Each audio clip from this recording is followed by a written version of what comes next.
I don't think I've ever, so I've been in Uganda now for almost 2 years. No, so July 23rd, 2023 I came here. So this month would be 2 years. And I've never really felt cold here in Uganda, except maybe one time after a thunderstorm. There was a really cold wind associated with the thunderstorm, maybe a downdraft where it felt cold and I shivered a little bit. But other than that, I've never felt cold since I've been in Uganda. I just noticed I look so dark in the camera. Anyway. Yeah. Oh. Well, I got to take it back. Wait, you look so dark in the camera. Well, should we, the lighting, so we got this covering here. Well, I have more melanin. Yeah. Anyway. Well, I don't look so bright either. We're going towards, it's late afternoon. The sun's going to go down here in a couple hours, so we're doing this later in the day than we normally do. But anyway, so but I got to take back what I said. There was one time, I want to talk about this because this was an interesting experience I had the first winter, well, for what we will call winter in the U.S. My first winter here. So I came here. We don't have winter here. You don't have winter here. It's always, Yeah, maybe the first cold. Well, I do think you have fluctuations here though, because you have kind of a couple hot seasons where it gets hotter, and then you have a couple milder seasons. And we're kind of coming out of one of the mild seasons, and we're going into maybe a hotter season over the next couple months. Yeah. And it fluctuates. But even in the colder seasons, where most Ugandans think it's cold, I think it's rather comfortable and sometimes even still warm. I've never really felt cold here. But there was one experience I had. So I came here in July. I came here in July 2023. I married my wife in August. But then when November hit, as we're heading into what would be the cold season back in the United States, I started to feel these sensations of being cold. And I don't understand the biology of this. Maybe somebody does and can explain what happened to me, but maybe it was because all my life I've lived with these fluctuations of fluctuations in weather, where every year it gets cold.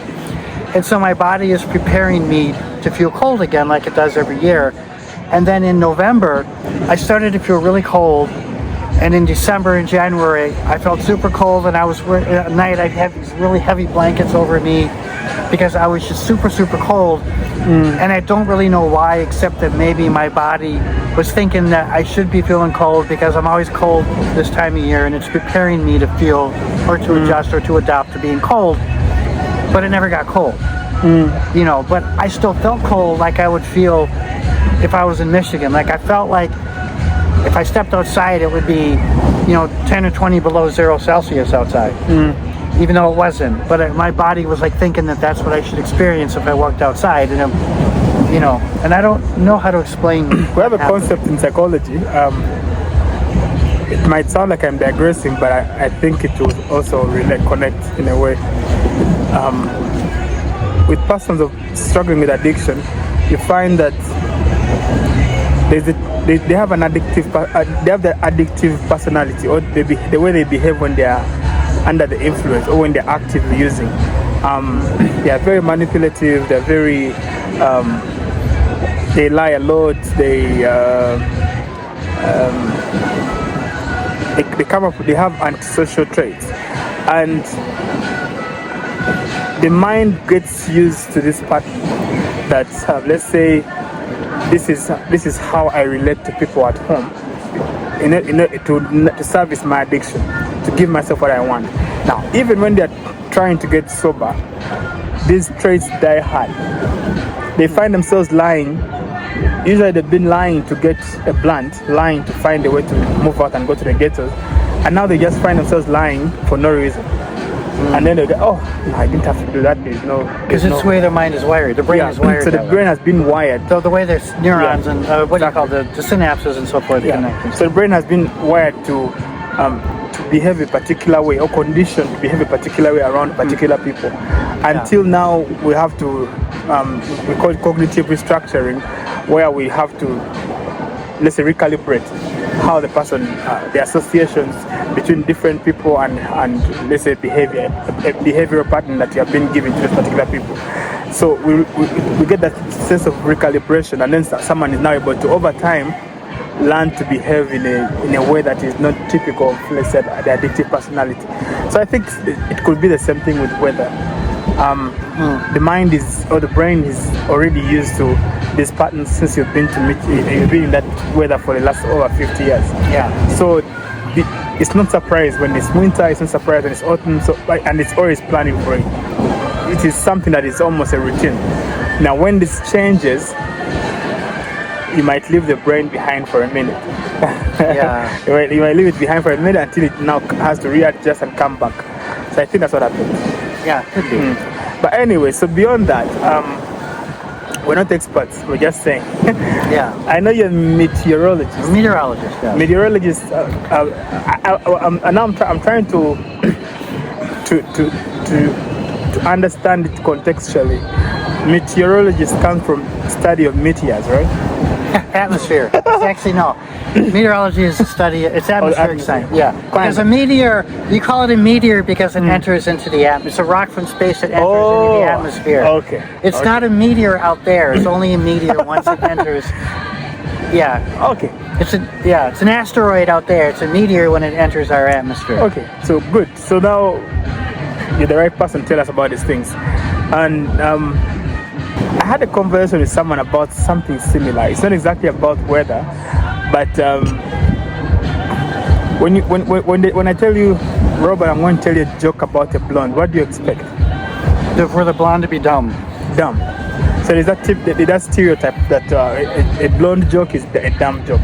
Yes. And now I was meeting a very pretty lady yesterday, and we were talking about I don't know, I come off so blunt. I have some few of American traits where I just come off blunt. So I'm like, that's why we get along so well. Yeah. I like that about you. So we had to this conversation. I was telling her, so how does it feel to be blonde?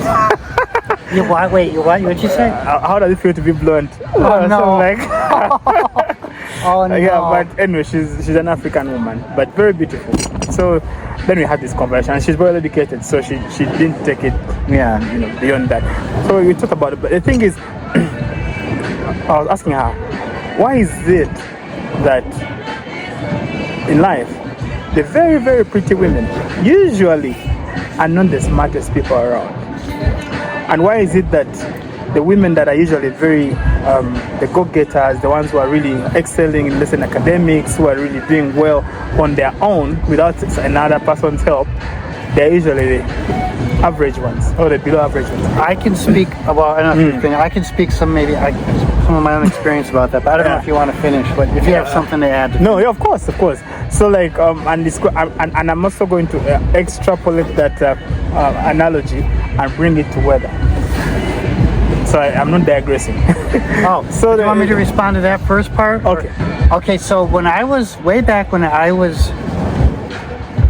in university, in my early years, when I was like around 19 or 20, there was this, I'm not going to say names here, I guess, or let's just say call her Nancy. I'm not going to go back and, I don't want to reveal names.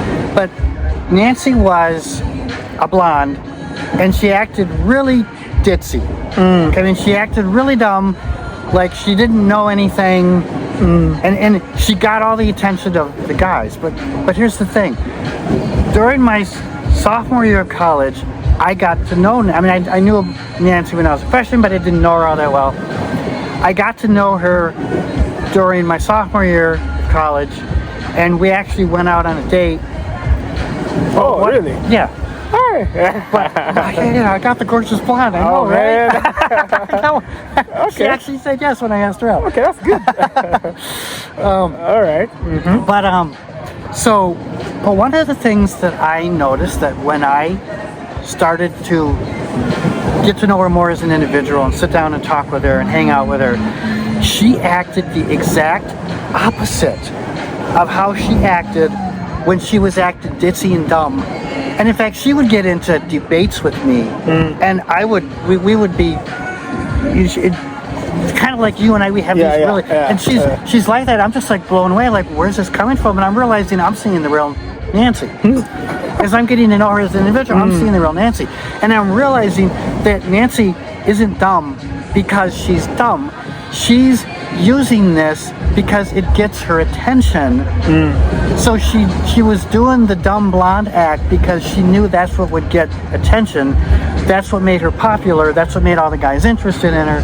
And it's sad that worked. It was survival. It was maybe survival, but she was one of the most popular girls on campus, and all the guys loved to talk to her, but they always talked about how dumb she was. Like, for example, there was a story that went around campus about how she was looking in the mirror and she went like, "Wake up, eyeballs!" like she was like half asleep, and she's forcing her eyes open. She's like acting really.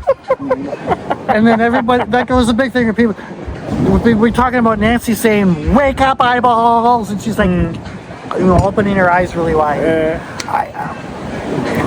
But when I got to know her, she's not dumb at all. She's the exact opposite. She's highly intelligent woman, but yet she's playing this dumb blonde role because that's what got her attention. But anyways, So the idea is now I've built my theory. I'm not saying I might not own it. Maybe someone else has been gone on and studied it, and I just don't know about the literature. But I've also thought about it myself. I'm thinking pretty women are not necessarily dumb. I think when we are born, we almost have, especially with the genetic predisposition, some people are born at a particular level of intelligence which they have to tap. Everyone has their potential. And it's not distributed because one is ugly, has a higher potential. Or one's beautiful, they have lower potential. No, I think it could be random and it could be evenly distributed, whichever way. Now what happens is that when this blonde girl, when this very beautiful girl is being raised, when she's young, everyone who comes home to visit will want to carry this child. They receive so much adoration. They receive so much praise. Pitch pie. Everyone is trying to show them the niceness. So, and then it doesn't stop there.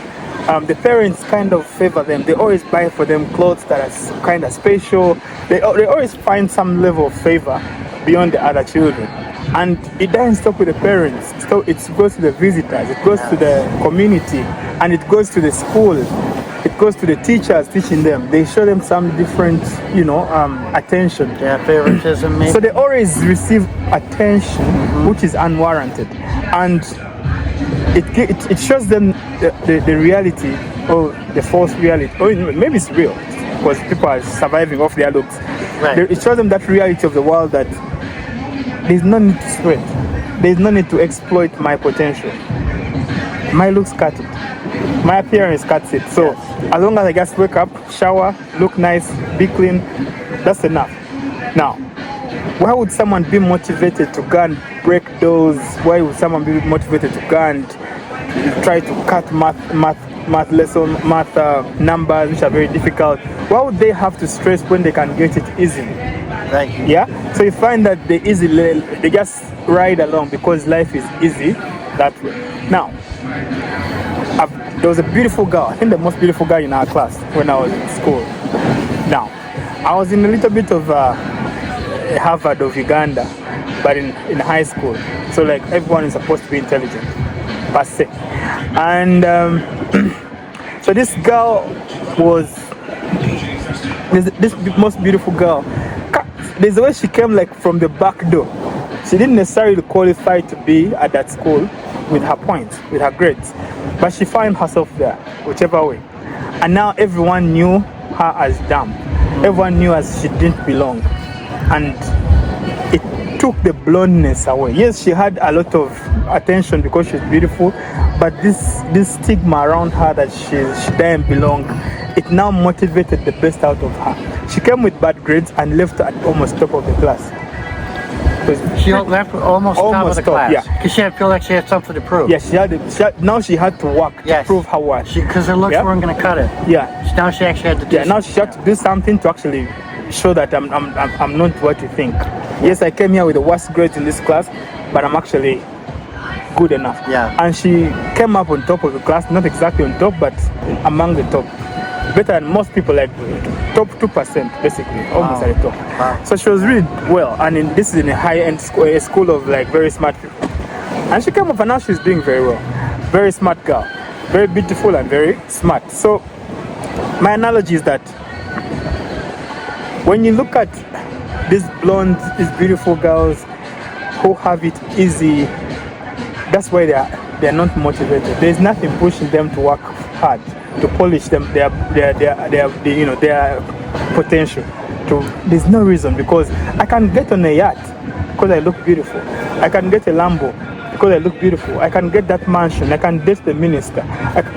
So why would I have to work so hard? So they just don't cultivate that potential because maybe there is no need to. Now, Sam, bring back the analogy to where we started, weather. I'm a Ugandan, and I know for a fact, even without traveling, that we literally have the best weather in the world. We have the best weather in the world. If you, what I'm crying about being cold is actually not cold. Nothing, because it's probably like 15 degrees Celsius right now. Here, Yeah. 15 or even 18 degrees Celsius right now. And For our American audience, 22 degrees would be 72 degrees Fahrenheit. I'm trying to, I'm a scientist, and I'm horrible at converting from in my head. But yeah, so you're talking, it's probably Fahrenheit-wise, we're in the 60s Fahrenheit. Yeah, so but they can do the math. Yeah, so you can do the math. 15, 7 to 18 degrees centigrade. Oh, that's where we're at right now. And this, I'm really feeling cold. I've been putting on many things, and that's how good our weather is. That when it gets to that point, we start crying about coldness, and then when it gets very cold, it's just around very hot. We say it's around 28 degrees centigrade, 29, 30, and probably that's when you're closing into towards the summer. Yeah. And now for us, that's very hot, scorching hot. We want to, basically our weather is perfect. It's the way it is now. This weather, the fact that this weather is perfect, it does not give us motivation. It has not given us motivation to actually grow ourselves beyond. Now, when you cut across where the equator,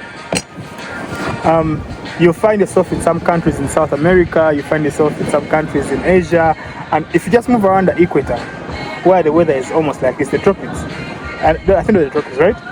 You move around the tropics, there are not so many highly developed countries. There are not so many.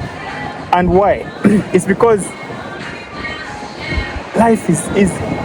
Our president one time joked about it, like Uganda, even a fool can survive in Uganda because even the what? A fool can survive in Uganda. Even a fool can survive. That's our president is saying. A fool can survive in Uganda because even if he has no job, he can live for 1 year, 2 years, 3 years, and you go to his uncle and have breakfast and lunch. Then you go to his auntie. Then you go on the street and climb some tree and get a jackfruit.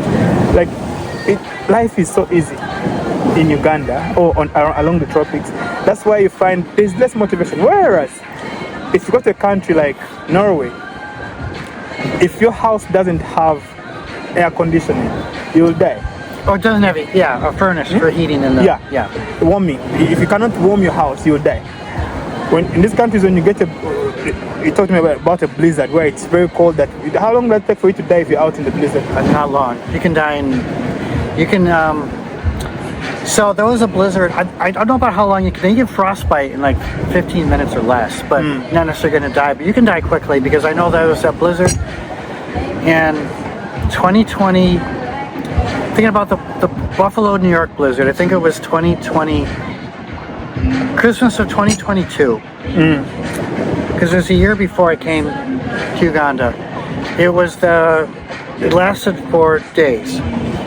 And after it was over, they found people dead in their cars. I mean, there was, I don't know if it was dozens. I don't remember the exact number, but you can look it up. It's a Buffalo blizzard of 2022. But people died. Yeah, people died in their cars because people died trying to get from their cars. They're in the city, so why you get out of your car and you walk somewhere? They die while they're walking somewhere because they can't see where they're going. They can't see where the nearest buildings are, and it's so cold. So the point I'm driving at is that countries which are having extreme conditions, they actually, it's not like these people were born brighter than us. You find that we have a saying in Uganda where people say, that was made by the Muzungu. So the white man brings all the science, they're the ones who are smart, and for us, we just take it on. So they're always the ones thinking about it. But I don't believe the white man is just smarter than us. I think like the blonde and not the beautiful girls and not the average girls, it's not necessarily that one is given a higher wit than the other. It's just that the circumstances will push one to actually polish their potential to their best, and one will just relax. Because you have to survive. Exactly. So now the survival instinct among the people or the people in those far extreme countries are on high alert that they have to grow. They have to do something about it or they die. That's why they have to develop aircraft. That's why they have to develop warmers. That's why they have to develop things that we may not necessarily need here. When we have these things in Uganda, they are more of a luxury. Now, some of these things in these other countries, they're not a luxury. They are a must. Necessary for survival. Yeah, you need them. But now these guys have been pushed to the wall, and that's why they have grown to be more innovative than us. Because for us, our land is probably among the most fertile lands in the world. We don't need to fertilize land every time. Now, if you look at that space just up there, you can probably plant anything and it will grow. And that's almost pretty much the whole Uganda. It's like that. You can just plant sometimes you don't even weed, just plant things grow on their own and just eat. Now, other countries, they don't have that. They need to irrigate, they need to even buy soil from Uganda and they take it there. Many things, they have to go through a process. So you have to be smart to survive those countries. Here, you just have to exist and you survive.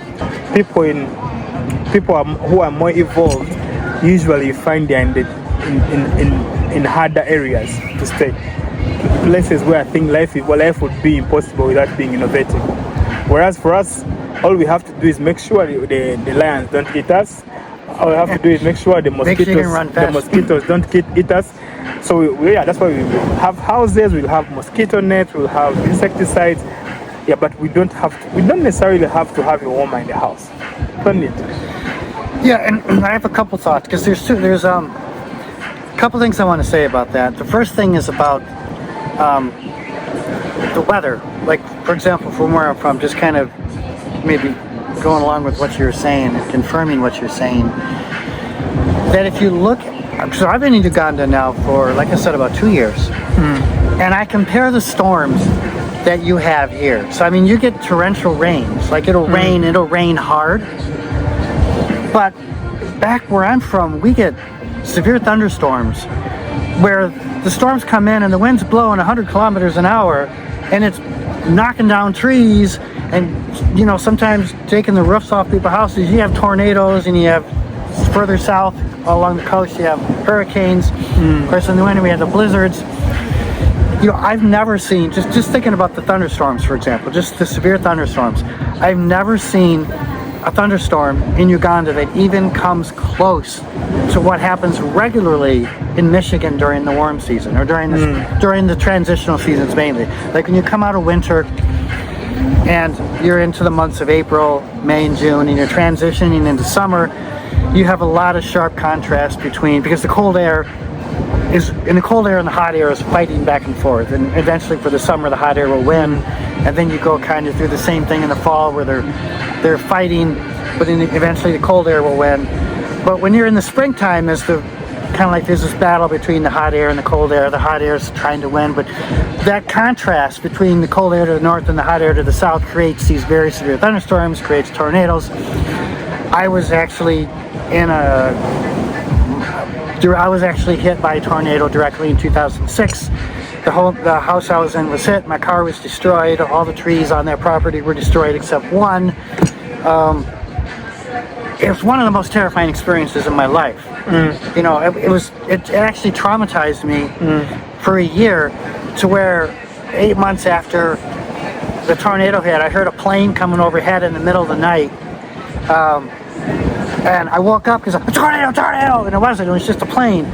But because I was so traumatized by this, a year later, I'm still having panic attacks over noises that sound like tornadoes. The weather where I'm from can kill you. If you're caught outside, the weather can kill you. I've never seen anything like that here. Of course, you can get torrential rains. You can get floods. Sometimes people die in floods, flash floods. You can get that. So it's not like there's no danger here. I have seen hail once, but a small hail. Like in the U.S., you can get baseball-size hail. You can get hail that you get hit with this, and boom, it can kill you. You got blackouts. Blackouts. You can give you blood. I mean, I've been hit. There's one time I got caught in a hailstorm on campus, where I was walking across campus, where I was going to college. A bunch of other people were, and we got caught in this hailstorm, and everyone that hit was like and people, you could hear people around us screaming and going you know. We used to have hailstone when I was younger, and they were like they could collect and to be like this high of hail, probably this size, not that high. Yeah. But like this would be like 3 inches of hail, hailstone, and we used to get excited about it. We used to call it snow. but even when it would be this high, it would be very many small crystals, very small. The one I saw the size of a bean, of a bean. But then there would be very many over. Right. But they wouldn't. They unless you have been hanging in the space for them to hit. That's when they would be very like that's when maybe they would be fatal. But people used to run through them and nothing. Yeah. But now they all have gotten. We even have less of that. Even when it comes, it's just very small. Right. The one I saw it once. It was very small. Very small. Like the size of a pea. So what would be the explanation why we have less of the hailstone than them? I don't know. I'd like to look into that because I wasn't aware of that. That's something I'd be interested as a meteorologist to look into. Has there been a decrease? Yeah, it is. Like when we were like 25 years ago, when I was a kid, probably in my elementary school and primary, they could gather quite a lot. It's not happening anymore. But I think another kind of thing I want to talk about that kind of relates to what you're saying is my own experiences.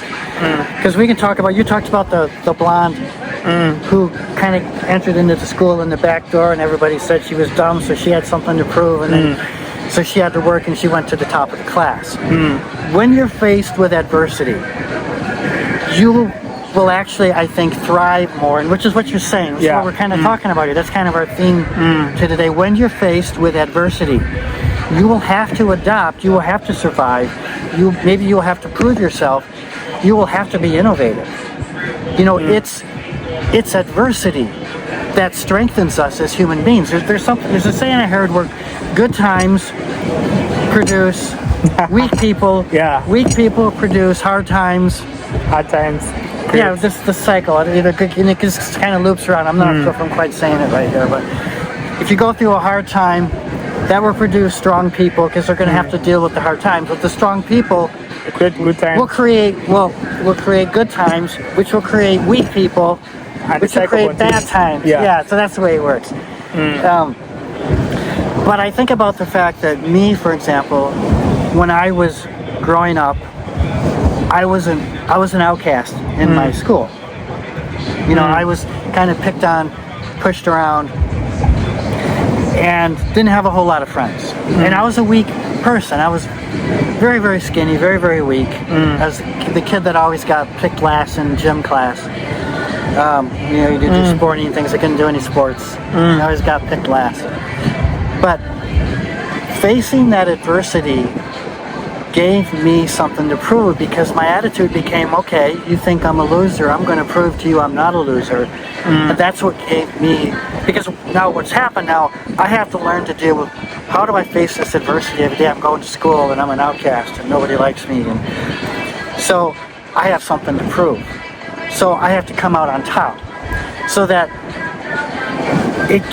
facing adversity meant that when I grew up and became an adult and I faced adversity, I had the skills to handle adversity so that I was able to thrive in my career. It almost felt like I had something to prove to all the people who said I was a loser. I'm going to prove to you that I'm not.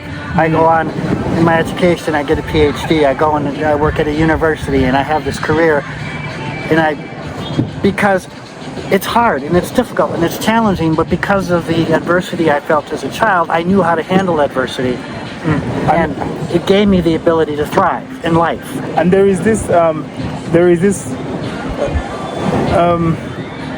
this concept also is there a bit in the Cinderella story. You know, the Cinderella story comes off as she's just beautiful and all that, but then she was a hardworking girl because her stepmother was mistreating her. And the other kids, the two other ladies, for them, they were having a good time, just chilling, and she was like the housemaid.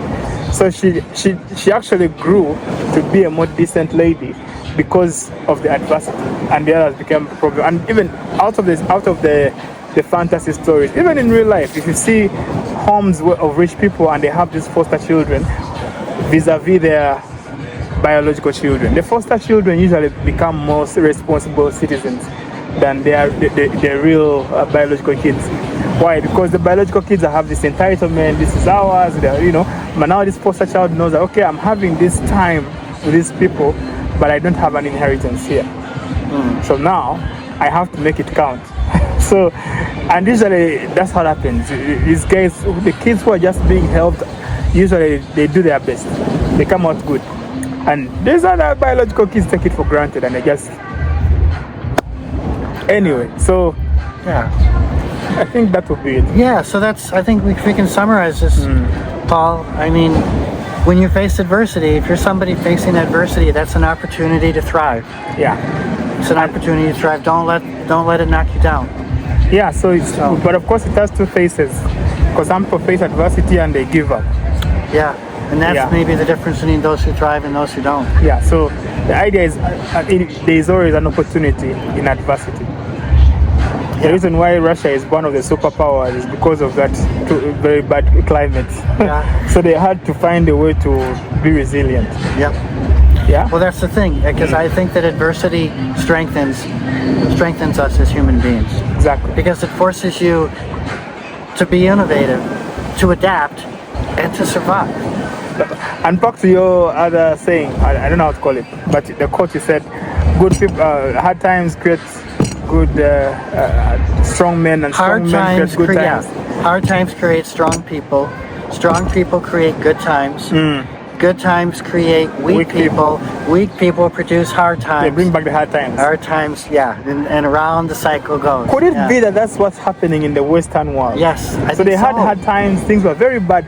Actually, I had some controversial history that actually civilization started in Africa, but that's controversial. Apparently, Egypt had, was more civilized than the outside world before, and then there was a university in Mali, in Timbuktu. There's some history of a long time back that civilization started in Africa, and Africa actually at some point were going there to other Western world to even do trade, and then maybe their prosperity created the soft times, and they became weak. Now those people struggle, they became strong out of it, and then they came and conquered, and now the cycle is happening again. Now you find there's more men calling themselves women in the Western world than here. Yes. So anyway, but that was a sidebar. All right. Yeah, good topic, Paul. All right. Thank you for the good conversation. Can anybody tell me what's going on? Tell me what's going on. If you open